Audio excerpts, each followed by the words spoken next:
This week's episode of A Wee Natter is brought to you by Sip of the Past, for when you want a refreshingly furry aftertaste.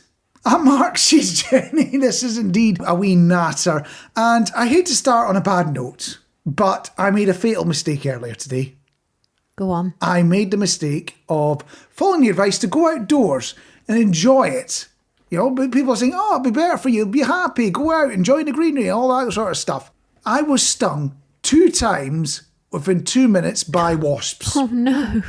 That would have been my nightmare. I'm not going outdoors again anytime soon. You know, it just does a number on you, doesn't it? What did you do to upset them, Mark? What did I do to exist? That's all I did, is just exist. And for some reason that has completely upset the wasps. I have no idea what I've done, but I'm sitting here nursing the stings that you get. So, question for you, dear listener. If you've got any remedies for how to deal with wasp stings or anything like that, I would be most appreciative of any advice you can give me. Stick it on the social media at Solid Radio UK. You could, if you've got Spotify when you're listening to this, there is the question and answer section where you can give me all the advice you give for wasps. It'll be utterly useless because by the time you hear this, it will have hopefully calmed down. If I'm still suffering from wasp bites by the time you hear this, that's some serious wasps. I don't think they're wasps if that's the case. I think it might have been putting it up to something if I'm still suffering by that point. So, any advice you've got for how to deal with wasp stings, get them on the social medias. But on a more positive note, I think we ought to carry on with the show. Now, if I said police camera action shows, you know what I was on about, wouldn't you? In the old days, you used to have this chap. I'm Sheriff John Bonnell. I've been an officer long enough to know that some things never change. Some things never do change. But nowadays, they've been zhuzhing it up and it's more like Thin Blue Line meets The Apprentice. You know, that's the way it's going. Maybe a little bit less Alan Sugar. But I made the mistake, dear listener, I'm going to tell you this to you, Jenny, as well, of watching one of those police interceptor shows, I think they called it. Oh yeah, I love those. I can't admit I'm watching Channel 5, it's unreal, but I'm going to admit to it in public. And I start watching the show, and I'm going, I recognise that place. Oh, I used to live around it. Oh yeah, I know that place. So they're in Nottinghamshire at the moment, and the episode keeps going on, and I keep recognising all these places, even the weed house. So they had a weed den with all the, you know, where they had the big grow house and things like that. It's just opposite Burger King. So I'm just thinking, they've got the munchies problem sorted out. That is clever thinking from whoever set that one up. But when I'm looking back at this, is it a good or a bad thing I'm recognising all the places in these shows? What do you think? I think that's quite questionable. I mean, I can understand you recognise the place near Burger King because you're always in there, Mark. Harsh. Harsh. I know I'm overweight, but that's just harsh.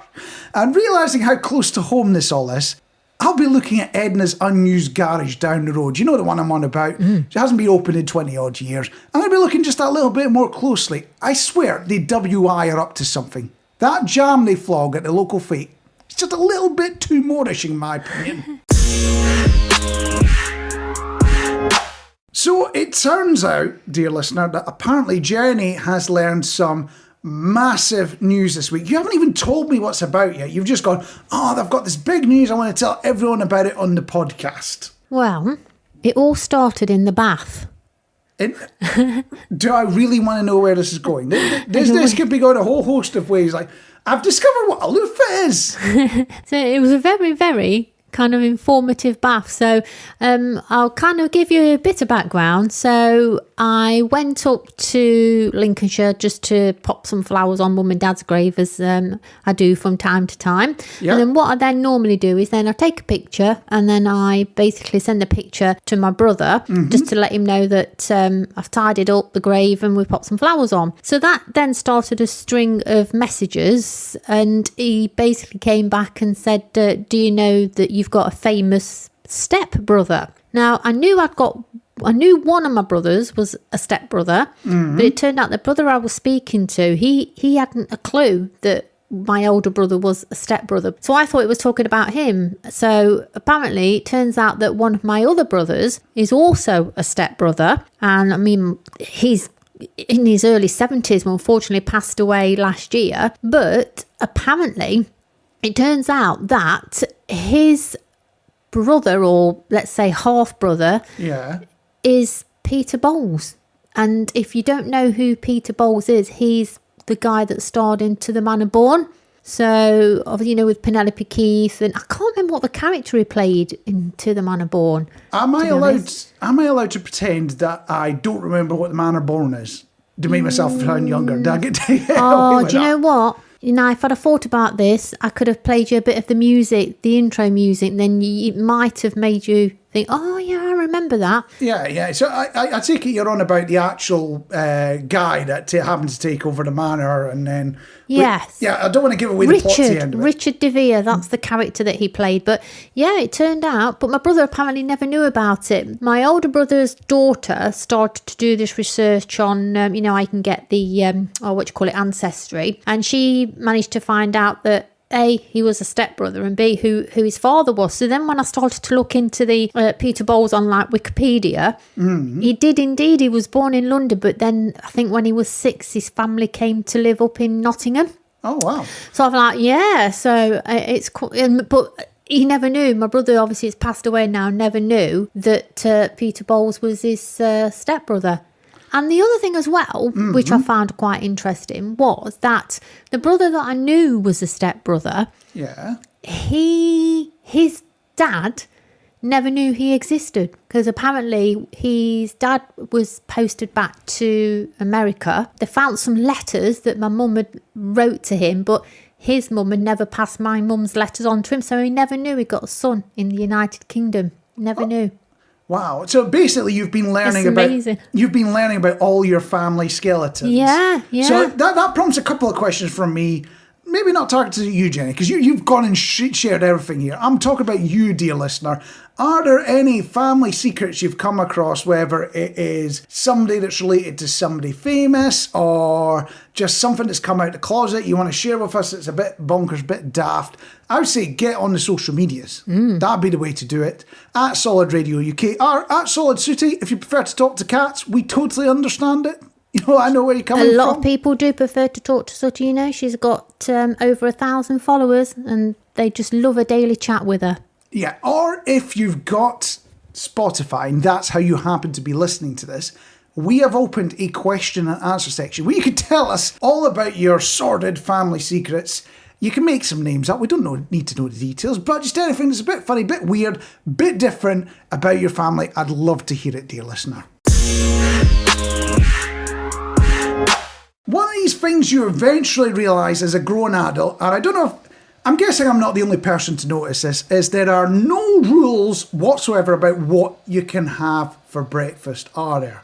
Oh no, you can, if you've made the big time, it's cake, isn't it?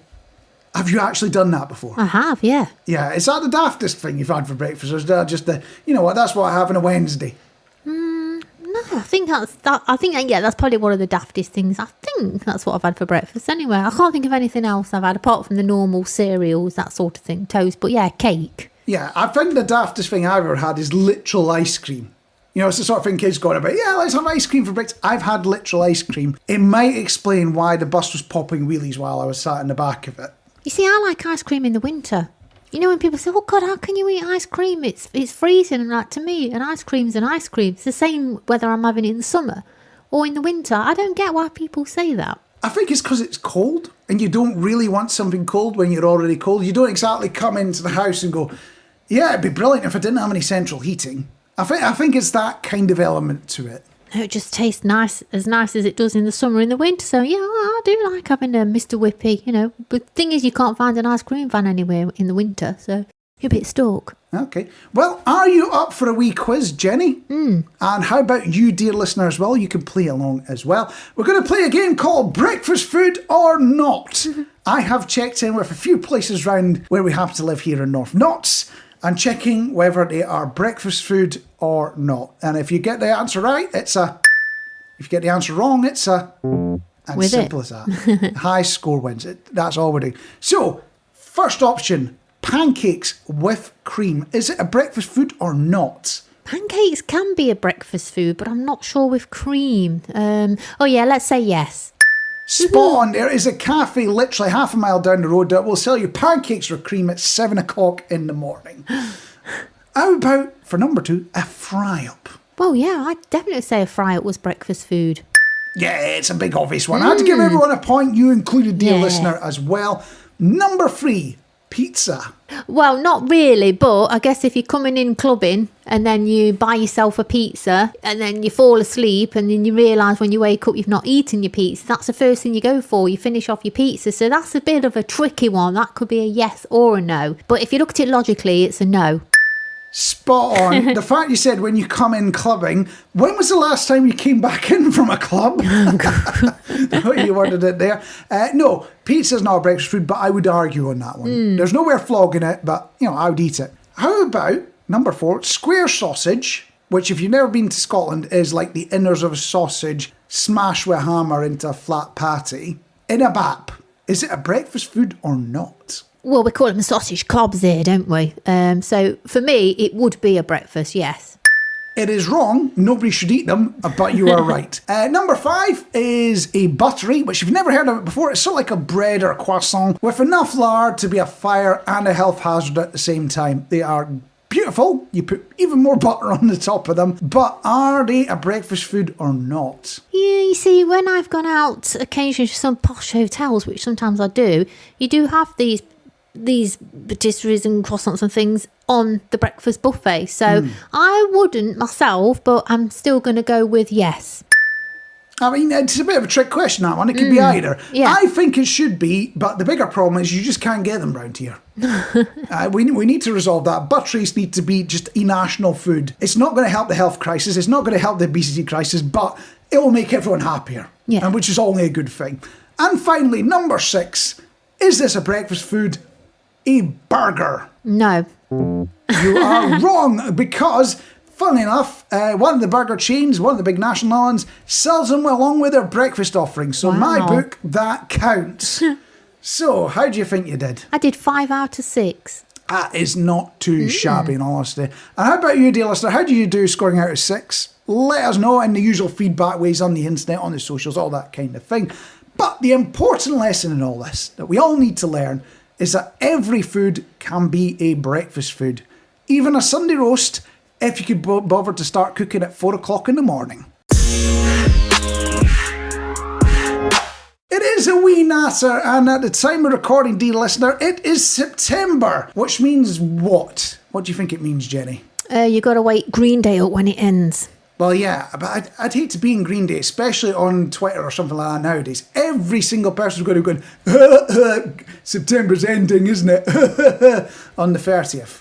You know your feed would just be full of things like that. No, September means this.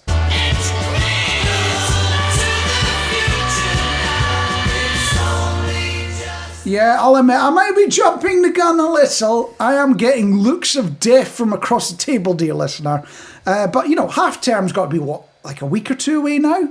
And the dead giveaway that we're getting into the Christmas season is tins of chocolates. They are now in the shops. But how much do you think they're going for nowadays? Well, you see, I've seen them. I've seen the offers. I've seen that you can get 2 for £7. It's outrageous, isn't it? It is outrageous. If you want to see inflation... Yeah, we could look at all our lecky bills and things like that. Just have a look at how much a tin of chocolates cost. 2 for £7. It's outrageous. But the creep on Christmas getting earlier, it isn't anything new. 10 plus years ago, I had a job where we had to put up the Christmas tree early. How early do you think we had to do it? I'm going to say August. You are spot on. We had to put it up in August for various dull, unexciting business reasons. But... if you're already getting in the mood, dear listener, I can tell you, if you go on Spotify and you search for Solid Radio at Christmas, our entire Christmas playlist from when we were a radio station before we did the podcast stuff is on there. So you could go nuts for Christmas any of the 365 days of the year. You don't need to wait for it to come and turn up. But it's also got me thinking, right? So Christmas seems to start earlier, doesn't it? Why don't we do that with other holidays? Like Halloween. Why doesn't Halloween start in July? Well, I don't know. I was in a store a couple of weeks ago and they'd already started to put the Halloween merchandise in. But again, that's August time again. So they had started with the ornaments and, like the tablecloths and stuff you can buy. Yeah, I think I'd quite enjoy the spooky stuff to go down to the beach with and scaring kids so I can get, at least 5 yards of beach to myself. That'd be amazing, wouldn't it? Yeah. Or, even starting Easter in December. Yeah, I could go with that. Wait a minute. When do they start selling cream eggs again? I want to talk to you about garden centres. I think it's a place where we've all been, even though you think it's somewhere where, let's say, the elderly generation like to potter around. Not anymore, it's not. I think they've got to be the new in place to be, because each time you go, you can't park, and when you do park, you can't move. People with trolleys brimming to get to the till, and then they get, "There's £200, mate," and you're like, "You what?" And that's just the tea rooms. But seriously, are people buying for the sake of impressing the neighbours? "Hey, look at my begonia, and I've got a clematis." I thought that was some kind of a disease, but apparently it's some kind of plant. I wanted a simple tree, one of those that's kind of, shaped like a snake. Would you call them topiaries? Topiaries? See, let me get it straight. You want to get a tree Yeah. that's shaped like a snake. Yeah, I don't know what you've got. That's not a tree. That's a snake. I'm confuzzled on this one, but I will let you continue. I'll let you carry on. You're looking for one of these Yeah, things. I was looking for one of those things, and no matter what size you think, well, if I go for a small one, it's going to Yeah. be quite reasonable. It's not. It's like £60 for the size of a pea, and I'm like, how in God's name do you keep that in shape? So I thought, you know what? I'm looking for one. Do you know why? I want to impress the neighbours. So you are going to get a tree that looks like a snake to impress the neighbours. Yeah. I mean, you can make it look like something that might get compared to a snake, very phallic looking thing. You can cut it into that sort of shape. I'm sure the neighbours will love you for every moment you've got that in your front garden. But that's maybe just the sort of person I am. That's the sort of thing I would do to wind neighbours up. It sounds like you actually want to be friendly. You're trying to do the hyacinth bouquet thing, aren't you? See, I don't know much about gardening, but I do like a nice garden. So, and I've got this habit of we'll go around a garden centre, and then I ask questions when, if I go with you, and I'll say, "Do you think this is one of these evergreen plants? Do you think it keeps its leaves, or do you think it loses it? When does it flower?" None of us have got the answer, but for some reason we still keep asking the same question. So you get a little bit of Google that, don't you? You phone's your friend, you Google it, and you're like, is this an evergreen? Where's the best place to plant this? There's so much to choose from that I'm getting a bit lost with it all, to be perfectly honest. So does this need to become an intervention where we introduce you to Alan Titchmarsh and Beechgrove Garden? Yeah, I need to have that moment with you. If there's any gardeners out there, I want colour all the year through. And I like shrubs, because I like to have a nice shrub that can provide Sooty with some shade, a bit of protection. But I don't want I've brought shrubs from certain places where, let's say from October onwards, they shed the leaves and it's like you've got 3 twigs. And I don't want that. I want them to be evergreen. I know there's, what do you call them? So what you're saying is you want some consistent colour all year round. You want it to be fairly low maintenance, and you want it to look stunning. I do. I have the solution for you, and if you think you could do any better, dear listener, you can come in and join in. You can give us all the feedback, and you can tell us what needs to be done. But my advice to you, Jenny, is concrete, astroturf and paint. You can make it any colour you want. Everyone is a winner. If anybody wants to come and do my garden for me as well, I'll be very appreciative. Yeah, they'll send you a bill as well. You do know that. This happens to be a Wee Natter. I'm Mark, she's Jenny, and I don't want to alarm you, dear listener, but I went on the internet. Fatal mistake. It is full of cats playing keyboards. I lost hours of my life to that. I mean, take a look at this, Jenny. So cute with his little jacket on, isn't he? Looks lovely, yeah. Oh, he's brilliant, isn't he? Yeah, I also came across one of those daft questions. Not the one saying, your mother's maiden name will predict your wealth. Stick it in the comments. Don't answer those. If you have, I suggest strongly you change your banking details. It's usually phishing for that sort of thing. But the question I came across, you're now named Lil plus whatever is to your left. What is your new name? Oh my word. Lil, Sooty the solid radio cat. She's on my left. You're calling yourself Lil Sooty, the radio cat. Yeah, she's here. So if you became a rapper, that's a mouthful. It is a bit, isn't it? Yeah, no DJ's ever going to see your name on the radio. What about Lil Cat? Lil Cat. Lil Soots. You're going to call yourself Lil Suits. Lil Soots. Yeah. Lil Suits. Mine when I did this was Lil Bog Roll. Oh, God. You'll never guess where I was at the time, dear No listener. idea. No idea whatsoever. Where all the best interneting happens, of course. And, I like the idea so much. I'm thinking about using the brand as a way of flogging the 2,000 rolls of toilet roll I've got in my garage from just some mild panic buying a few years ago. Cut each roll in half, draw a little cartoon face on it. Who wouldn't want to wipe a little bog roll? Seriously, who wouldn't want to wipe a little bog roll? I prefer little sorts. I don't know. I'd quite like a little bog roll. And on that note, I'm going to open this up as a question to you, dear listener. What would your name be? It's Lil, then whatever is to your left. We're going to open question answer on Spotify. We're on the socials, Solid Radio UK, Solid Sooty, all that good stuff. And we will have a look at some of them in the next episode. How does that sound? I can't wait. Ooh. That was it for a Wee Natter in this fine episode, dear listener. If you happen to be one of those people that have just come across the show by chance, or your mates making you listen to it on the bus, well, if you need to find the show again, just look for Solid Radio on all your various different podcasting tools and software and things like that. So whether it's Apple or Amazon or even your internet browser, whatever you happen to listen to podcasts on, just search for Solid Radio and you've got the right thing when you see those two double purple mountains. When you're seeing twice and you're seeing purple, you're seeing Solid. And they've not had a drink. I don't know. It could be more interesting if you just pick random purple double things. If you get the chance to leave a comment and star and whatever on this podcast, remember 5 stars is the absolute minimum you're allowed to leave. Yeah. Otherwise it won't work. And, if you put something like, it's an audio experience that will make you question your place in the universe, or even, is this a new low on the internet? So long as you're commenting, sticking the stars, that's the important thing. And on top of that, a Wee Natter is a Solid Radio production.